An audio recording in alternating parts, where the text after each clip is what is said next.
میں نے کویشچن کیا تھا کہ نماز میں بسا اوقات دوران نماز جب جماعت میں خاص طور پہ ہوں یا اکیلے بھی ہوں، بعض اوقات موبائل کھلا رہ جاتا ہے اور کوئی کال وغیرہ آنا شروع ہو جاتی ہے، میوزک ہوتا ہے یا اور کوئی ٹیون ہوتی ہے، تو اس سے اپنی یا دیگر نمازیوں کی نماز میں خلل پیدا ہونا شروع ہو جاتا ہے، تو کیا حکم شرع ہوگا؟ دیکھیں، سب سے پہلے تو اگر جماعت ہے تو امام صاحب کے لیے اس دور کے اعتبار سے یہ امر مستحب ہوگا کہ وہ اعلانیہ طور پر ذرا پہلے کہہ دیں کہ جن جن کے پاس موبائل ہیں بند کر لیں یا کم از کم اس کو سائلنٹ پہ کر لیں، تاکہ لوگ اگر توجہ نہ ہو تو توجہ ہو جائے۔ پہلی بات تو یہ۔ دوسری بات یہ کہ بعض اوقات تلقین کے باوجود یا بسا اوقات امام صاحب بھول گئے اور اس طرح موبائل بجنا شروع ہو گیا، تو حکم شرع یہ ہوتا ہے کہ عمل قلیل کے ذریعے اس کو بند کر دیں۔ عمل قلیل کا مطلب یہ ہوتا ہے کہ اس طرح کوئی حرکت نہ کریں کہ دور سے دیکھنے والا یقین کر لے کہ آپ نماز میں نہیں، جیسے دونوں ہاتھوں سے موبائل نکال کے اس کو دیکھنا، پھر اس کو بند کر کے پھر جیب میں رکھ کر اس طرح کھڑے ہو گئے، تو جب تک آپ اس موبائل کو بند کر رہے ہیں دونوں ہاتھوں سے، تو سمجھ لیجئے کہ دور سے دیکھنے والا آپ کو یقیناً یہی سمجھے گا کہ آپ نماز میں نہیں، تو اس عمل سے نماز ٹوٹ جایا کرتی ہے، جس کو فاسد ہونا کہتے ہیں۔ لیکن اگر ایک ہاتھ سے اندر ہاتھ ڈالا اور اکثر اندازہ ہوتا ہے اپنے موبائل کے بارے میں، تو اگر اس کو بند کر دیا تو بالکل صحیح ہے، اس میں کوئی حرج نہیں ہے۔ عمل قلیل سے اس کو بند کر دینا چاہیے تاکہ اپنی نماز بھی ڈسٹرب نہ ہو، اور اسی طرح اگر آپ جماعت میں نماز پڑھ رہے ہیں تو مسجد کا احترام بھی اس سے پامال ہوتا ہے، پھر دیگر نمازیوں کے نماز میں فرق پڑتا ہے، اس کا خیال رکھنا چاہیے۔ ایک بھائی نے کویشچن کیا تھا کہ نماز کا فدیہ کیا کوئی شخص اپنی ہی نمازوں کا فدیہ خود ادا کر سکتا ہے یا نہیں؟ دیکھیں، مسئلہ یہ ہے کہ جب تک انسان خود نماز کی باقاعدہ ادائیگی پر قدرت رکھتا ہو، فدیہ ناقابل قبول ہے۔ ہاں، اگر وہ بالکل شیخ فانی ہو چکا ہے، مثلا بہت زیادہ بوڑھے ہو گئے ہیں اور اب نماز کی ادائیگی کی ہمت نہیں ہے، یا کوئی ایسا مرض لاحق ہو گیا ہے کہ جس کی وجہ سے انسان نمازیں ادا نہیں کر پا رہا ہے، مثلا وقتی نماز بھی بڑی مشکل سے پڑھتا ہے، چاہے جائے کہ قضا نمازیں، اور ڈاکٹرز وغیرہ یہی کہتے ہیں کہ اب اس مرض کے کم ہونے کی آگے چل کر کوئی امید نہیں ہے، ورنہ اگر ابھی بالفرض ہمت نہیں ہے، آگے 2 سال بعد 5 سال بعد ڈاکٹر کہتے ہیں ہمت ہو جائے گی، تو پھر بھی فدیہ کافی نہیں ہوگا، پھر تو ادا ہی کرنی ہوگی۔ لیکن اگر ڈاکٹر یہ کہہ دیتے ہیں کہ اب لگتا نہیں ہے کہ آپ کو مرض سے افاقہ ہوگا، تو بہت زیادہ بوڑھے ہونے کی صورت میں یہ اس طرح مرض لاحق ہو جائے، یہ یا تیسری صورت یہ ہے کہ کسی کی بہت زیادہ مصروفیات ایسی بڑھ جائیں کہ اس کو یقین ہو کہ اب اس کے بعد میری مصروفیات کبھی کم نہیں ہو سکتی ہیں۔ مثال کے طور پہ کوئی ایسا ادارہ وہ جوائن کر لیتا ہے جہاں شدید محنت کرنی ہوگی، تو اس میں بھی یہ ہو سکتا ہے کہ فدیہ ادا کرے، لیکن بہت زیادہ بوڑھا ہو یا بہت زیادہ بیمار ہو اور افاقے کی امید نہ ہو، یا بہت ہی زیادہ کام میں خود پھنسا ہوا ہو۔ یہ نہیں کہ آپ مثال کے طور پہ کوئی اپنا کاروبار وسیع کر کے اس میں پھنسا ہے، وہ ایک اپنا اس نے کیا ہے، اس سے وہ کمی بھی کر سکتا ہے، لیکن ایک جیسے آپ کسی ادارے کو جوائن کر لیتے ہیں اور وہاں پہ ڈیوٹی سخت ہے اور اس کے علاوہ کوئی اچھی جاب نہیں ہے اور اس کو چھوڑ بھی نہیں سکتے ہیں، وہاں انسان بہت سخت پھنسا ہوا اور امید نہیں ہے کہ آگے چل کے وقت ملے، تو ایسی صورت میں فدیہ ادا کرنے میں حرج نہیں۔ ہر نماز کے بدلے میں 100 روپے اگر ہم صدقہ کر دیتے ہیں تو وہ نماز کا فدیہ ہوگا، اور یہ مشیت الہی پر موقوف ہے۔ یہ مطلب اس میں خود ہمارے اکابرین نے انشاءاللہ کا لفظ کہا ہے کہ اللہ کی رحمت سے اگر اللہ چاہے گا تو اس فدیے کو قبول کر لے گا، کیونکہ روزوں کا مالی فدیہ ذکر کیا گیا ہے، نمازوں کا مالی فدیہ احادیث میں مذکور نہیں ہے۔ یہ علماء نے دلالت النص سے اندازہ کیا، یعنی یوں کہ جب روزہ فرض ہے اس کا فدیہ ہو سکتا ہے، تو نماز اس سے زیادہ اہم فرض ہے تو اس کا بھی فدیہ ہو سکتا ہے۔ یہ اجتہاد کا نتیجہ ہے، تو بہتر ہے کہ نماز کا فدیہ بھی ادا کر دیا جائے، اللہ تبارک و تعالیٰ قبول فرمائے گا۔ اور اب اگر بالفرض کوئی واقعی مجبور ہے تو فدیہ دے سکتا ہے، اور اگر مجبور نہیں ہے تو نماز ادا ہی کرنی پڑے گی، فدیہ کافی نہیں ہوگا۔ اس میں یہ ہے کہ اگر آپ نے ادائیگی شروع کی اور آپ کو مہلت نہ مل سکی، مکمل نماز ادا نہ کر سکے اور موت کا وقت آ گیا، تو بہتر ہے کہ وصیت کر جائیں کہ میرے مال سے فدیہ ادا کر دیا جائے۔ اور بالفرض اگر وصیت کا بھی موقع نہ ملا تو اللہ کی رحمت سے امید ہے کہ جب انسان کسی اچھے کام کی بنیاد رکھ دے، عمل شروع کر دے، تو اللہ تعالیٰ اس کو اس کی موت کے بعد بھی پایہ تکمیل تک پہنچا دے گا، یعنی درگزر فرما دے گا، معاف فرما دے گا۔ دوسرا اس میں کویشچن یہ تھا کہ کیا جو فوت ہو چکے ہیں ان کا بھی فدیہ دے سکتے ہیں؟ تو بالکل ان کا فدیہ دے سکتے ہیں، جس طرح مطلب زندگی میں کسی کے بدلے میں ہم نماز نہیں پڑھ سکتے، اسی طریقے سے اگر کسی شخص کا انتقال ہو جائے تو اس کی طرف سے ہم نمازیں نہیں پڑھ سکتے، فدیہ ادا کر سکتے ہیں۔ ایک کویشچن یہ تھا کہ کیا فدیہ دیتے ہوئے ہیلہ شرعی کر سکتے ہیں کہ نہیں؟ تو بالکل کر سکتے ہیں، اور اس کا طریقہ کار یہ ہوگا کہ آپ جیسے مثال کے طور پہ 10,000 روپے لے لیں، اس میں اندازہ کر لیں کتنی نمازوں کے فدیے بن جائیں گے، کسی شرعی فقیر کو آپ وہ 10,000 روپے نماز کے فدیے کے طور پر دے دیں، اور یہ پہلے سے ہی اشارتاً کنایتاً آپ اس کو سمجھا چکے ہوں، اور یہ اسی کو سمجھا سکتے ہیں جو مسئلہ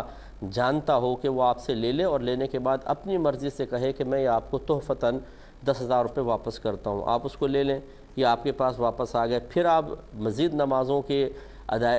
فدیے کی ادائیگی کی نیت سے اس کو دیں، وہ قبول کر لے، مزید 10,000 جتنے 10,000 کا فدیہ بن سکتا ہے جتنے نمازوں کا وعدہ ہو جائیں گی، پھر وہ آپ کو تحفتاً دے دے، اسی طرح لے دے کر پوری نمازیں آپ مکمل کر سکتے ہیں۔ اللہ کی رحمت سے امید ہے کہ اللہ تعالیٰ قبول فرما لے، لیکن آخر میں اس کو فدیہ اس کو دے دیجیے گا، یہ نہیں کہ وہ بھی اپنی جیب میں رکھ لے، اس کا بھی خیال کریں۔ ایک یہ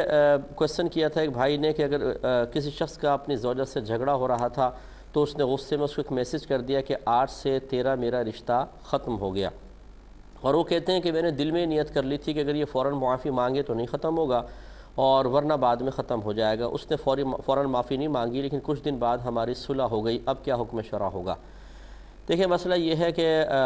ہم بعض اوقات خود ہی مفتی بن جاتے ہیں۔ میں اکثر یہ کہتا ہوں کہ شادی سے پہلے ہی مرد پر بھی فرض ہے اور عورت پر بھی فرض ہے کہ آپس کے تعلقات کے تمام ضروری مسائل سیکھیں۔ مثال کے طور پہ مہر کا مسئلہ ہے، جسمانی تعلقات کا مسئلہ ہے، اسی طرح بچوں کی پرورش کا ہے، طلاق کے مسائل ہیں، حتیٰ کہ مرد کے لیے حیض و نفاس کے مسائل سیکھنا بھی فرض ہیں، تاکہ اس حالت میں کہیں زوجہ سے جہاں تک ایک لیمیٹیشن شریعت نے قائم کی ہیں اس کا لحاظ رکھا جا سکے، اور اسی طریقے سے بیوی کو بھی چاہیے کہ شوہر کے فرائض کیا ہیں، حقوق کیا ہیں، اور طلاق کے مسائل وہ بھی سیکھے۔ اب ہم نے پہلے کچھ بھی نہیں سیکھا ہوتا، نہ ہم نے کہیں کوئی کتاب پڑھی ہوتی ہے، اور ہم پھر اپنے طور پہ جیسے یہ بھائی نے کہا کہ وہ مجتہد بن گئے اور انہوں نے خود ہی سوچ لیا کہ میں دل میں نیت کر لیتا ہوں تو معاذ اللہ ثم معاذ اللہ شریعت چاہے نہ چاہے میری نیت کی وجہ سے تمام احکام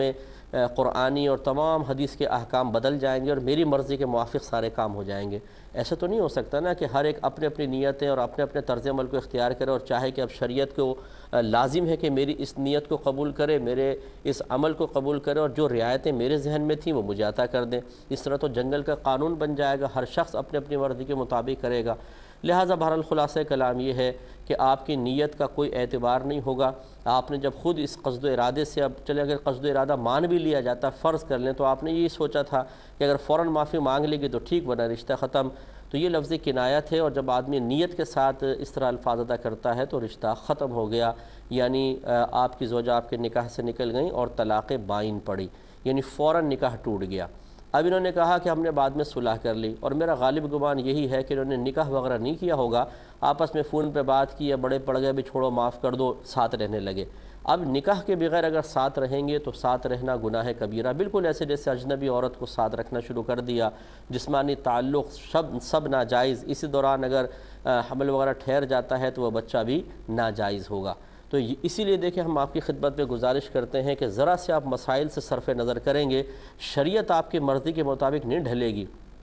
قرآن و حدیث نے قوانین بنا دیے ہیں، ان کو سیکھنا ہمیں لازم ہے۔ جیسے ملک کے قانون، آپ اگر چاہیں میں سگنل توڑ دوں اور کوئی بھی کام کرتا رہوں اور ملکی قوانین مجھے رعایت دیتے رہیں، ایسے کیسے ہوگا؟ اگر ہر شخص اپنی رعایت کے مطابق ملکی قانون کو بدلتا رہے گا تو یہ پوری روڈیں جنگل کا قانون بن جائے گا، روڈیں اور تباہی مچ جائے گی۔ اسی طریقے سے شریعت کے قوانین ہوتے ہیں، لہٰذا آپ کو چاہیے تھا، اگر وہ بھائی مجھے سن رہے ہو فرض کر لیں، کہ آپ کو چاہیے تھا کہ دوبارہ نکاح کریں باقاعدہ نئے مہر کے ساتھ، لیکن نہیں کیا تو جتنے عرصے ساتھ رہے گناہ کبیرہ ہوتا رہا، اور 2 گناہ آپ کے نامہ اعمال میں لکھے گئے، ایک علم نہ سیکھنے کا گناہ، جتنا آپ نے گناہ کیے ان کا علم نہیں سیکھا تو وہ ڈبل گناہ لکھا جاتا رہا، اور دوسرا یہ گناہ کا گناہ۔ فوراً اللہ تعالیٰ کی بارگاہ میں توبہ کریں، اور میرا مشورہ ہوگا کہ فوراً سے پیشتر حقوق زوجین مکمل طور پہ سیکھیں، اور جتنے بھی مسائل ہیں جو فرض ہیں آپ پر سیکھنا، ان کے لیے اپنا وقت نکالیں۔ اگر آپ کہتے ہیں یہ وقت نہیں ہے تو پھر آخرت میں بہت وقت ہوگا، اللہ نہ کرے اگر اللہ ناراض ہوا تو عذاب سہنے کا وقت بہت زیادہ ہوگا،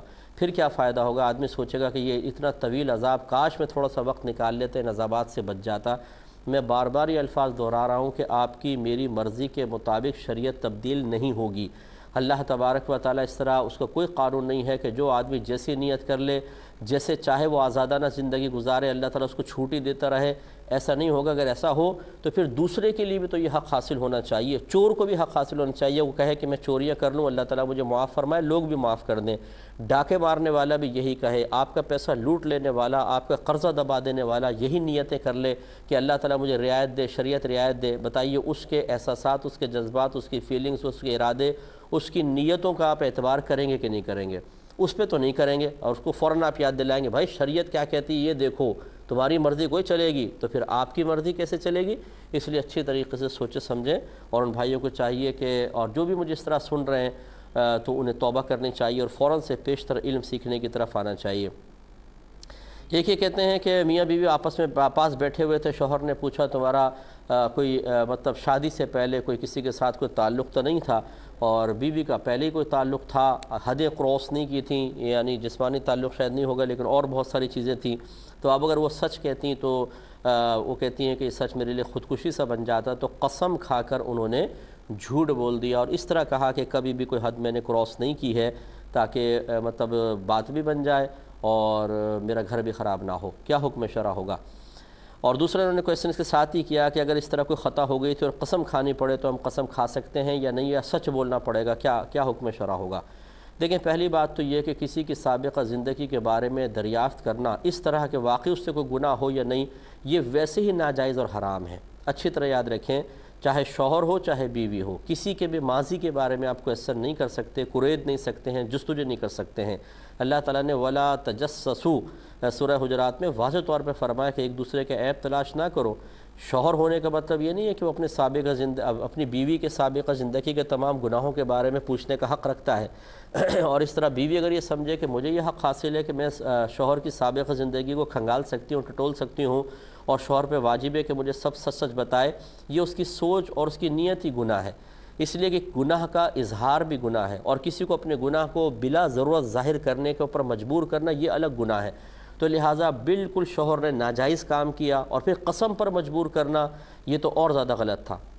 اس لیے ایسا کبھی نہ کریں۔ دوسری بات یہ ہے کہ اس سے پہلے کہ اس کا حل بتایا جائے، ہم یہ گزارش کریں گے کہ وہ بچے اور بچیاں کہ جو اسکولز میں پڑھ رہے ہیں، کالج میں ہیں، یونیورسٹیز میں ہیں، وہ آئندہ 10 سال کے بارے میں بھی غور کریں کہ آئندہ 10 سال کیا ہوگا، 20 سال بعد کیا ہوگا، کیسی ہمارے سامنے صورتحال آ سکتی ہے۔ اس طرح کے گناہ خطا کر کے اپنی زندگی کو خطرے میں ڈالنا، یہ تو چلے ایک صورتحال تھی کہ خالی کلام پر بات ٹل گئی، لڑکیاں اپنے فوٹو دے دیتی ہیں، اپنے مطلب چیٹ جو ہیں وہ کرتی ہیں تو وہ سیو کر لی جاتی ہے، اور بہت سارے ایسے اپنے پیچھے نشانات چھوڑ دیتی ہیں کہ آگے چل کے ازدواجی زندگی کو نقصان پہنچ سکتا ہے، اور یہی مرد کا معاملہ ہوتا ہے۔ ایسا ہرگز نہیں کرنا چاہیے، اپنی زندگی کو پاکیزہ صاف ستھرا رکھیں۔ ویسے بھی انسان کو سوچنا چاہیے کہ ایک عورت آگے چل کے اس کو ماں بننا ہے اور ایک مرد کو آگے چل کے باپ بننا ہے، اور ماں اور باپ مثالی ہوں، آئیڈیل ہوں، اور اپنے بچوں کے لیے رول ماڈل ہوں، یہ بہت اچھی بات ہے۔ اور ایسی خراب زندگی گزار کر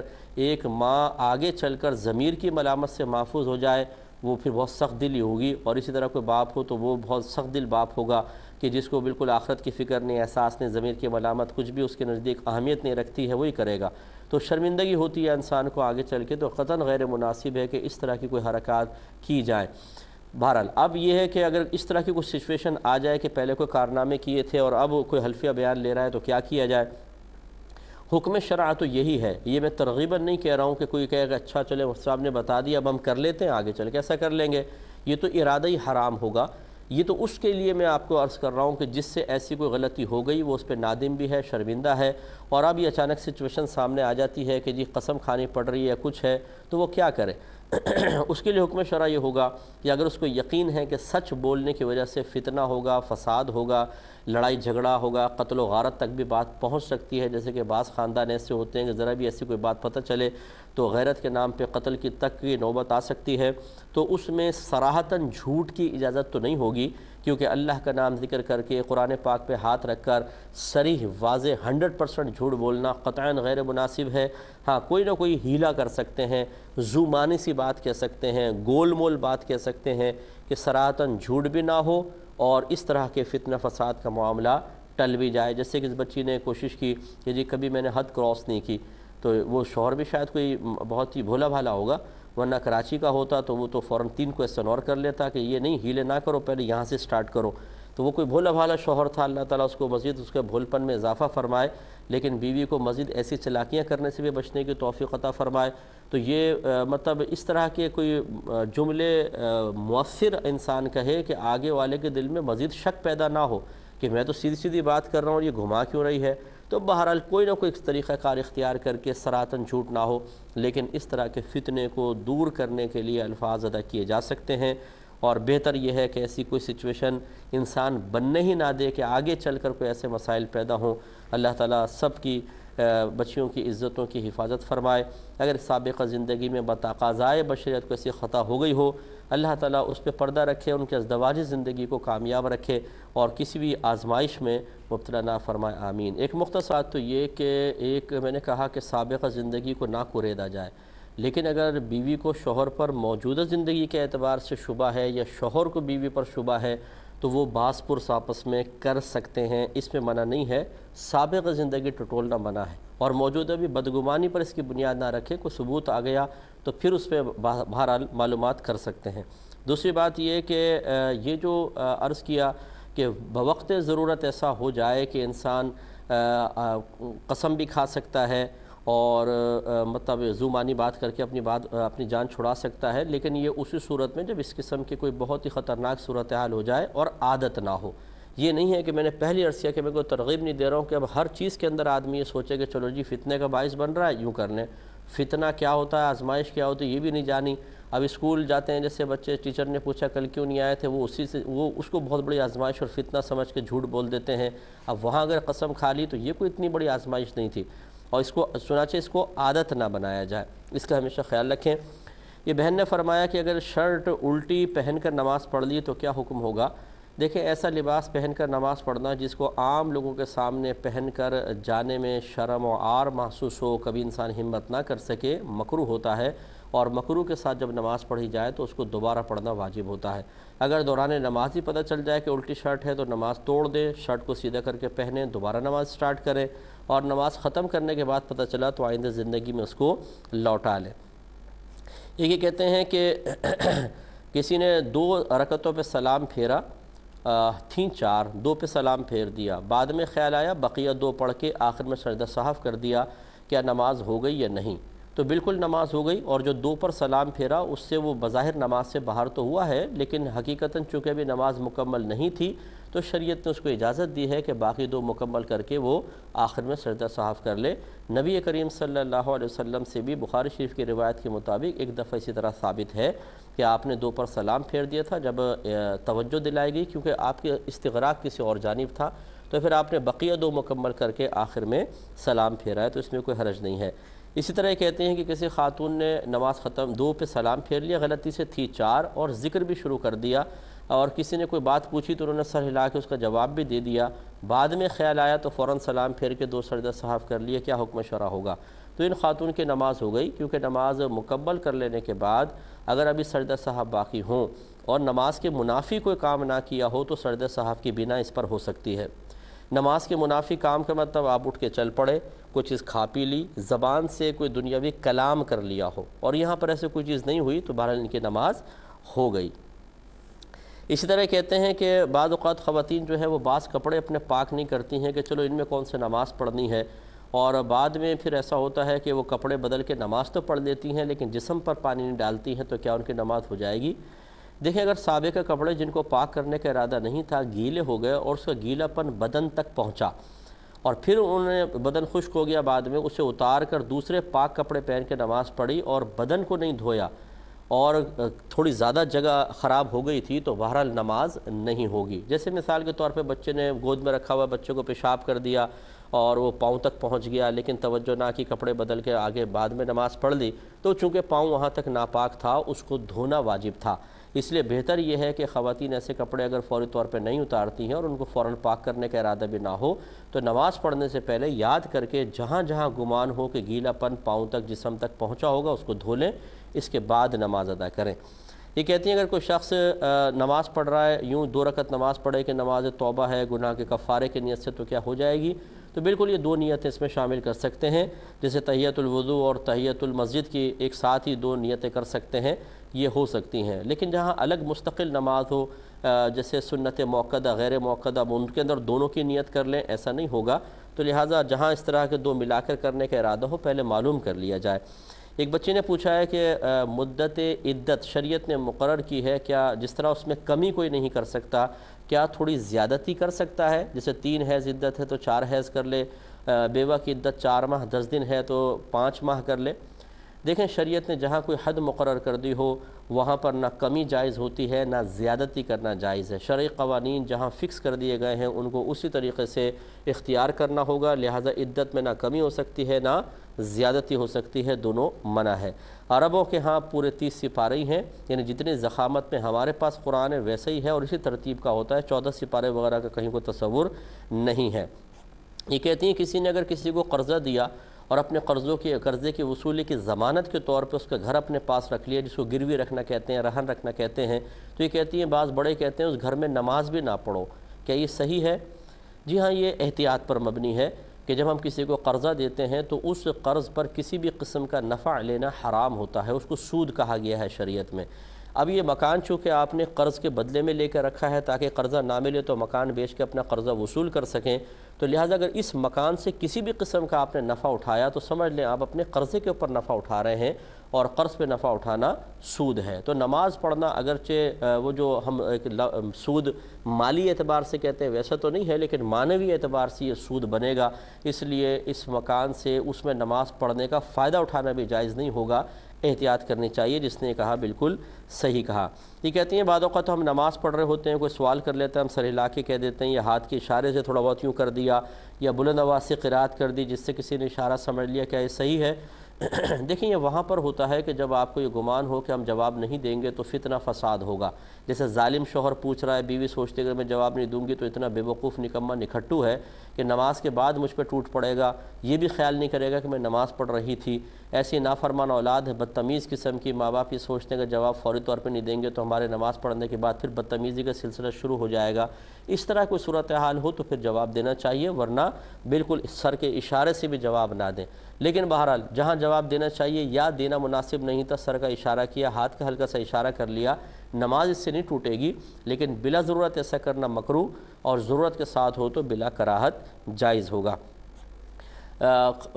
نامحرم کے جواب کے بارے میں سلام کا کہا تھا کہ سلام کا جواب نامحرم کو دیں یا نہ دیں۔ دیکھیں صورتحال یہ ہے کہ شرعی مسئلہ تو یہ ہوتا ہے کہ جوان عورت مرد کو سلام کرے یا مرد جوان عورت کو سلام کرے، وہ بھی جوان ہے، تو ایک دوسرے کے سلام کا جواب نہ دیں کہ آواز پہنچے گی، اور بلا ضرورت آواز پہنچانا منع ہوتا ہے۔ ہماری جیسے مجبوری ہوتی ہے کہ بچیوں کو کویسچن کر رہی ہے، کوئی بہن ہماری کویسچن کر رہی ہے، اس کو سلام کا جواب دینا پڑ جاتا ہے۔ وجہ اس کی یہ ہوتی ہے کہ سامنے سننے والے ہر شخص صاحب علم نہیں ہوتا ہے، اور اگر ہم سلام کا جواب نہ دیں تو سننے والے جو صاحب علم نہیں ہوں گے کہیں گے دیکھیں سلام کیا، سلام کا جواب دینا تو واجب تھا، عالم صاحب نے جواب نہیں دیا، تو پھر وہ بدگمانی میں مبتلا ہوں گے، قلبی غیبت میں، بدگمانی کے اندر، اور زبانی غیبت بھی کریں گے اور اپنی آخرت کی بربادی کا سامان کریں گے، لہٰذا مجبوراً ہم جواب دے دیتے ہیں۔ لیکن حتی الامکان کوشش یہ ہونی چاہیے کہ جوان عورت کے سلام کا اتنی آواز سے جواب نہ دیں کہ اس کے کان تک پہنچے، اصل حکم شرع تو یہ ہے۔ لیکن اب موجودہ معاشرے کے بدلتے ہوئے عرف کی وجہ سے بسا اوقات مجبوراً ایسا کرنا پڑتا ہے۔ جیسے رشتہ دار آ کے سلام کرتے ہیں، اگر جواب نہ دیا جائے تو ناراضگیاں پیدا ہو جائیں گی، لڑائی جھگڑے ہو جائیں گے، فتنہ فساد ہو جائے گا، اس کو بنیاد بنایا جائے گا بھی ہم نے سلام کیا، سلام کا جواب تک نہیں دیا۔ اس قسم کی اگر صورتحال ہو تو بقدر ضرورت جواب وغیرہ دیا جا سکتا ہے۔ یوں اگر آپ کے ٹیچر ضعیف العمر ہے، زیادہ عمر کے ہیں، تو اپنے ٹیچر کو سلام کا جواب دے سکتے ہیں، لیکن صرف جواب ہی دیں، اس کے ساتھ ہنسنا، مسکرانا، پھر اٹکھیلیاں کرنا، یہ بھی اور خواتین کی بڑی عادت ہوتی ہے، اس سے ذرا اجتناب کرنے کی کوشش کی جائے، اور یوں ہی چھینک کے جواب کا بھی مسئلہ ہوگا۔ یہ کہتی ہیں اگر کوئی